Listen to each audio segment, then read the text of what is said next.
So here we are in, I don't even know, southeast London somewhere, in that stupid charge zone place. Little garden today. I don't know how people live in London. I'd get so paranoid with all these windows. Like, where do you hide? Anyway, what are we doing? It's completely blew me off. Dunster House SquirrelFort without a swing because it wouldn't fit. So you would have had a couple of options down here.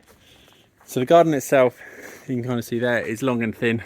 So if you did a custom build, could have done the one long and thin. You could have a tower in the middle, slide off down there, and maybe like a swing or something like built across here sideways. You would have got a lot more in here. Could have put some stepping stones down the side, maybe some balance beams. Had the tower, fireman's pole, ladder, cargo net maybe. But yeah, I mean, you would have ended up with a whole load of different bits. However, these guys have gone for SquirrelFort. I think it's about 400 odd quid. They basically got me in because, well, smaller the sets go, like these cheap and cheerful ones, you have to pre-drill everything, or those are wood splits. So basically all these slats, all double screwed, need pre-drilling. All the floor needs to be pre-drilled. All the cladding on the side just comes as solid cladding. Like basically every hole and screw out of a few hundred of them need to be drilled, done, sorted, roof measured up to actually make sure it fits, etc. So they've got me in anyway to do a proper job, which is kind of good. So little quick one anyway today. But here we go. Rock wall ladder. There's not really much to say on this job. Rock wall ladder on the front, up onto the deck. It comes with a telescope and steering wheel. Down the slide. This is a 1.2 meter floor, I believe. So comes up to my hip. Army combats as usual, and going around, fence at the back. So it does what it needs to do. Just squeezes in here. It's got cladding, and it's got a lot more supports and a lot of other like smaller sets. So you've got the cross braces inside here as well. I guess that's a little shop or something that you're meant to be playing. And a little support at the back. With the other ones, with the swings, they would normally be using these holes, and then it would pop out the side with a cantilever kind of bit of wood, and then the swing would attach underneath that, which is why when it's not level, you're trying to put two bits of wood in here, for example, and put a bolt through, it's just not going to be working. So they wanted it pushed back into the little tree, so I've pushed it into there. So I don't know if they're going to cut that or leave it growing through. It's been a bit of a nightmare getting around here all day and sort of headbutting it and getting dust all over me, but kind of looks a little bit cuter to be in here. I guess they're going to try and grow it around it, have it like a tree house type scenario.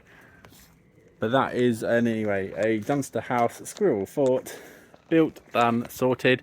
I haven't put pegs in. They said originally to bring some concrete post mix, so I did. The gentleman then said to the child that he can go on it this afternoon, and because there's no swings attached to it, I did say to him, then if I concrete it, you can't probably use it for a few days. It's only about 5 degrees at the minute.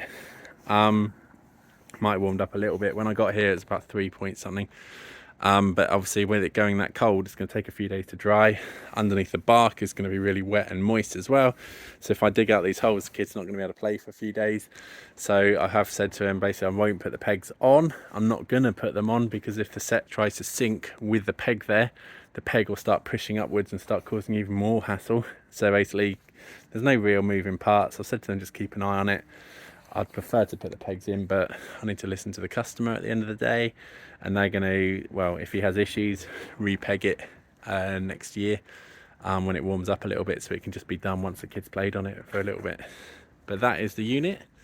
If you want anything like that built, let us know. Peter, climbingframeinstaller.co.uk. Telephone number, contact forms, etc. on there. It's easier sometimes to use WhatsApp or send some photos. The contact form has all the questions I need, i.e. is the ground flat, level, what playset is it? I had a text message again the other day. Can I have a climbing frame built? Replied, yes, which one? A wooden one. Which one would it be? Do you know the make and model? It's 4.2 meters. Like, okay. What's it got on it? Sliding ladder. Okay. Please be a bit more helpful. I do try my best to be polite to people, but sometimes I struggle. there you go. So if you need anything done, let us know. Look online, send us a WhatsApp, send us a video, say hey. I'm nice and polite as usual, and then go from there. Thank you very much.